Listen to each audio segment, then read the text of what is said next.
네, 오늘은 사실 요즘 일어난 화성 아리셀 공장 화재 사건과 관련된 기사를 가져와 봤습니다. 사실 메인 이슈가 되는 기사에 대해서는 별로 다루지 않으려고 합니다. 그런데도 이제 녹음을 진행하는 이유는 공장 화재 사건에 대해서 나오는 혐오 표현 때문에 좀 그거에 대해서 이야기를 하고 싶어서 해당 기사를 참조했습니다.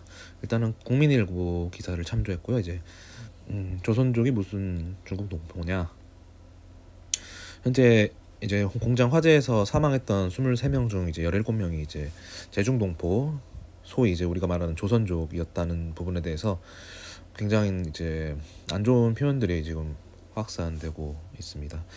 사실 저도 이제 제중동포라던가 이런 뭐 한국계 중국인이라는 표현이 순화된 표현으로 이제 권장되고 있다는 부분을 이제 기사 내용으로 알았습니다. 여전히 저희는 조선족이라는 표현이 익숙하고 또 어느샌가 이제 조선족이라는 표현 자체만으로도 혐오의 상징성이 서려 있게 돼버려서 좀 그렇긴 한데 어쨌든 그 조선족, 그러니까 제중동포들이 이제 한국인이 아니라 이제 중국인이라는 그런 정체성을 좀 드러내는 표현이 아닌가.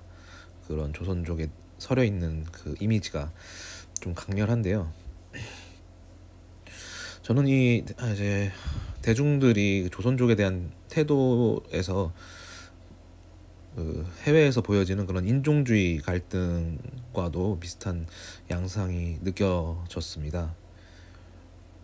저도 개인적으로 이제 뭐 조선족에 대해서 뭐 좋은 이미지를 갖고 있진 않아요. 그래서 조선족 하면 이제 범죄가 연상될 정도로 저도 다른 여타 대중들과 마찬가지의 관념을 갖고 있긴 합니다.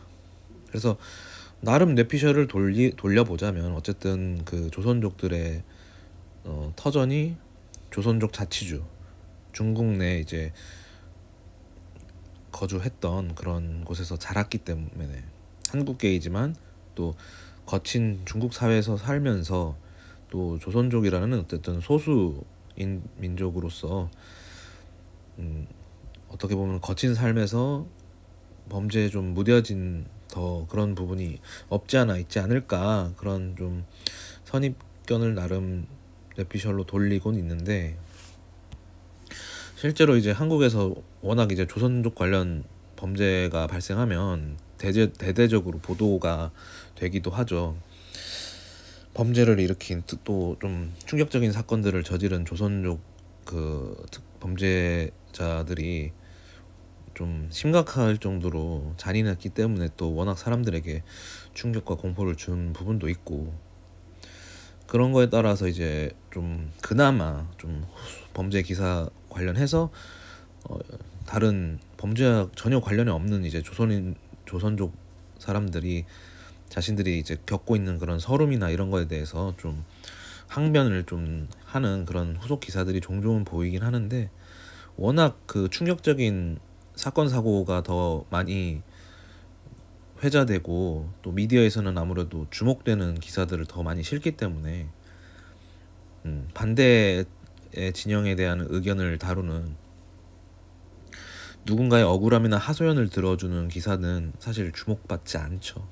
사실 그런 것들이 기사화된다는 게 더 중요하긴 한데, 워낙 자극적이거나 팔릴 만한 기사들이 임팩트가 강해서 어쩔 수가 없긴 합니다. 그래서 이 두 가지 균형추가 많이 무너진 상태에서 조선족 범죄들을 다루다 보니까 또 영화 속에서 조선족 캐릭터도 대체로 악역들이 많죠. 특히 이제 범죄도시에서도 그런 부분들이 많이 등장하다 보니까 이제 조선족 쪽 측에서는 또 많이 항의도 하고 했다고 하는데, 참 그런 부분들이 있죠. 뭐 재밌게 보긴 했지만 그렇습니다. 분명 그 제중동포에게는 중국인과 한국인 그 두 가지 정서가 공존하고 있다는 점은 부정할 수가 없어요. 그들도 알고 있고요.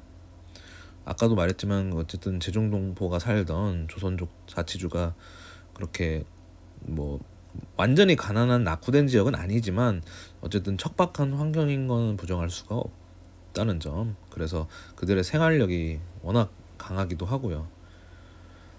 그래서 이제 한국에 온 조선족, 그러니까 제중동포 분들이 굉장히 우리가 일하지 않는 그런 척박한 일자리에서도 억척스럽게 잘 살아가고 거기서 얻는 소득이 그렇게 높지 않아도 그래도 꿈을 안고 잘 살아가는 분들도 많죠.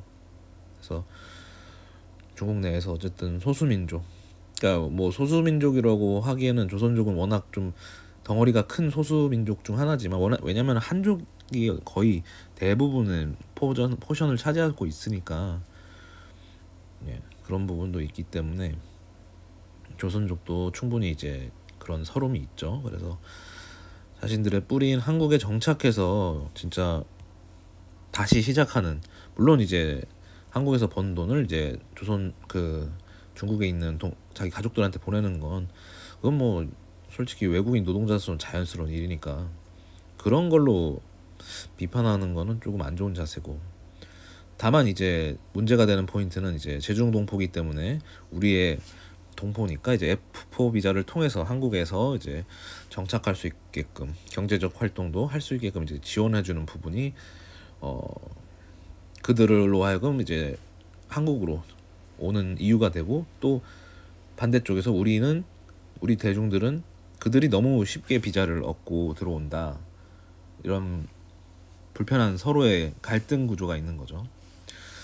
근데 F4 비자는 제중동포뿐만 아니고 뭐 제1교포가 됐든 뭐 재미동포가 됐든 근데 한국계에 해당하는 외국 국적자에게 어느 정도 지원이 되는 부분인데, 유독 그 제중동포에게만 흔히 말하는 조선독들이 너무 쉽게 오는 루트가 있다, F4 비자, 이런 식으로 돼가지고 약간 그들에게 있어서 한국으로 들어온다는 것 자체가 뭔가 불순한 의도, 주홍 글씨처럼 그게 이제 혐오 표현으로 확장되고 있다는 게 좀 그렇죠. 이제 중국에서 왔다는 점, 그 부분 이제 중국인에 대한 좋지 못한 감정 플러스 그곳에서 자라난 조금 거칠게 자란, 또 속을 알 수 없는 뭔가 왠지 나쁜 짓을 할 것만 같은 그 한국계 동포에 대한 엄한 잣대와 색안경을 끼고 제중동포를 바라보고 있지 않나. 그리고 그 선입견을 넘어서 혐오 표현이 너무나 자연스러운 게 아닌가 지금. 저는 이러한 행동들이 우리 한국인의 정서에도 인종주의적 행위가 굉장히 강하게 자리 잡혀 있지 않나 하는 그런 근거로서 지금 조선족 혐오 표현을 바라보게 됩니다. 대한민국은 이제 단일 민족으로 구성된 국가라는 말을 흔히들 사용을 했었죠. 지금은 이제 다문화 과정도 꽤나 늘고 있지만 여전히 이제 그들은 소수고 우리는 여전히 그 다양한 인종이 어우러지는 나라라고는 보기 어렵죠. 그리고 단일 민족, 한민족이라는 그 범위도 굉장히 협소한 표현입니다. 실제로 기사들도 많이 다뤄주고 있지만 지금 우리가 다루고 있는 조선족 차별, 제중동포에 대한 그 혐오 표현, 그리고 세터민, 그러니까 탈북 정착민에 대한 차별, 혐오 표현, 그런 것들이 우리 한국계 안에서도 어떤 국적을 가졌던 한국계 동포인지에 따라서 혐오 표현을 서슴지 않습니다.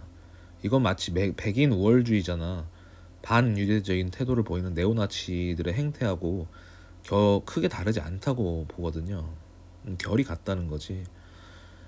단지 이제 그 강도의 차이가 드러나지 않을 뿐 그 혐오 표현의 그 인종주의적인 태도는 같은 거죠. 뭐 인종주의라고 표현하니까 마치 다른 뭐 백인종, 흑인종, 화인종 뭐 이런 식으로도 생각할 수 있겠지만, 백인 코카서스인 안에서도 뭐 아일랜드계, 뭐 이탈리아계, 뭐 영국계, 뭐 이런 식으로 그 자기들 나름대로 막 출신 성분을 이민자들 간에도 분류하던 예전의 시기도 있었습니다. 그런 걸 보면 이 인종주의라는 것이 단순히 그런 색깔로는 넘어서서 출신지 차별, 우리 안에서도 있죠. 한국 내에서도 뭐, 전라도 출신이냐 경상도 출신이냐 뭐 이런 식으로 해가지고 지역주의에서도 온 것도 있을 만큼, 그러니까 서로 다른 그 어떤 집단을 가르는 태도 안에서 혐오 표현이 나오면은 결국은 일종의 인종주의의 연장이라고 볼 수 있습니다. 같은 한국계이지만 이런 식으로 서로 간의 혐오 표현이 이루어지는 거는 우리 안에 인종주의적인 태도가 서려 있다는 걸 드러내는 거죠. 같은 한국계임 사이에서도 혐오 표현을 하는데 하물며 소위 말하는 동남아 출신의 외국인 노동자 혹은 동남아 출신의 가정을 꾸린 사람들 앞에서 너네 나라로 가라 라는 표현을 하는 일부 대중들도 있죠. 실제로 다문화 가정들이 이제 자기 자식의 학교에 갔을 때 받는 그 따돌림이라든가 차별에 대해서 굉장히 이제 고민도 많이 하고 그런 부분이 있죠. 진짜 그 인종주의적인 경험을 하는 공간이 사실 참 안타깝지만 어린 시절에 학창 시절에 많이 겪는다고 하더라고요. 왜냐면 아이들은 너무 순수하기 때문에 순수악이 자리 잡혀 있다 보니까 그 인종주의적인 그런 행동이나 혐오 표현들이 별 죄책감 없이 필터링 없이 발산되는 그 시기가 그 학창 시절이다 보니까 안타깝죠. 어떻게 보면 우리 그 인간의 어떤 DNA 자체에 인종주의가 있다고 생각할 정도로 안타깝긴 한데요. 뭐 여하튼 지금 이제 한국은 순수 한국인 비율이 앞으로도 가파르게 감소할 예정이지 않습니까? 지금 합계 출산율이 거의 0.6은 이제 확정이죠. 아마 24년 올해 지나고 이제 내년 초에 나올 합계 출산율은 무조건 0.6x로 시작할 겁니다. 지금 0.72로 작년에 나왔으니까요. 그래서 이제 외부의 인구 유입 없이는 이제 인구 붕괴, 이제 국가적인 그런 붕괴 구조를 막을 수가 없기 때문에 앞으로도 우리는 한국계 중국인들의 많은 유입을 필요로 합니다. 괜히 정치권에서 조선족 더 받아야 된다라는 말이 나온 게 아무 생각 없이 나온 표현일 수도 있겠지만, 그들의 유입이 없으면 그 노동 시장이 굴러갈 수가 없는 구조죠. 노동자가 필요한데 노동자가 없는 사회가 되어가고 있는 거니까요. 이제 중국 동포의 유입뿐만 아니라 진짜 동남아 쪽이나 우리보다 좀 그래도 개발도상국, 우리의 화폐 가치가 좀 더 가치가 높게 책정될 수 있는 그런 다른 나라에서 이제 외국인 노동자들이 유입될 가능성이 높죠. 그러나 지금 우리의 그런 관념에서 그들에게 지금 혐오 표현을 서슴지 않는 그 태도를 유지한다면 너무나도 좀 부끄러울 것 같습니다. 이 혐오 표현이라는 게 어쨌든 인종주의의 한 결이라고 생각한다면 얼마나 부끄러운 행동인지를 사실 좀 인지할 필요가 있지 않을까 싶습니다. 물론 이제 제중동포나 외국인 노동자들의 범죄로 인해서 불안감도 있을 거고, 그런 사건이 벌어질 때 혐오 표현이나 이런 것들이 사회적으로 크게 반향을 일으킬 수 있죠. 그러나 그 일부 범죄자들로 인해서 일반적인 사람들까지 그 혐오 표현에 포함된다는 게 조금 거의 잔혹하지 않은가. 이건 연좌제를 넘어서서 아무런 연결고리가 없고 다만 같은 한국계 중국인 혹은 제중동포라는 이유만으로, 아니면 같은 출신의 나라의 외국인 노동자라고 해서 혐오 표현을 한다는 건 좀 그렇죠. 우리가 외국에 나가서 동양인이란 이유만으로 혹은 한국계 동양인이란 이유만으로 혐오 범죄의 대상이 된다고 한다면 실제로 있었죠. 미국에서 동양인 범죄가 코로나 사건 이후로 중국에서 이제 문제가 됐다고 생각하니까 많은 이제 동양계 사람들이 테러를 당했죠. 그래서 이런 부분이 자기가 그런 피해자가 될 수도 있다라는 상상을 사실 못하죠. 외국에 살지 않고 한국에 살기 때문에. 네, 한 번쯤은 고려해 볼 필요가 있다고 봅니다. 변명을 하자면 제가 인도에 대한 좀 거의 인종주의에 가까운 혐오를 하고 있는 건 솔직히 고백을 하겠습니다. 근데 그 부분에 대해서는 못 고치고 있습니다. 예. 그래도 좀 좋은 친구를 만난다면 달라질 수는 있겠지만 아마 그런 생각을 하긴 할 것 같아요. 얘는 인도인이지만 다른 인도인들보단 다르겠네. 예, 그런 생각을 고백을 하고, 저도 개인적으로 인종주의에 대해서 이런 게 사적인 발언은 하지만 이게 유튜브 라디오가 듣는 사람이 많이 없으니까 사적 발언이라고 치고, 만약에 제가 공적인 공간에서 인도인에 대해서 특정하게 지적을 한다면 그건 문제가 있겠죠. 아무튼 마지막으로 뜨끔했기 때문에 자기 고백을 하고 마무리하겠고요. 댓글에 너는 인도인 인종주의적으로 대하잖아 라고 달리기 전에 한번 해봤고요. 달리더라도 그 밑에 죄송합니다라고 하고 답변 달겠습니다. 앞으로도 인도인 인종차별은 안 멈출 것 같긴 해서 중간중간마다 인도인에 관한 기사가 나오면 똑같은 태도를 보일 거라고 확신하기 때문에 일단 이렇게 마무리해보고요. 아무튼 이번 화재로 인해서 희생된 제중 동포에 대해서 좀 위로의 말씀을 전하며 마무리하겠습니다. 감사합니다.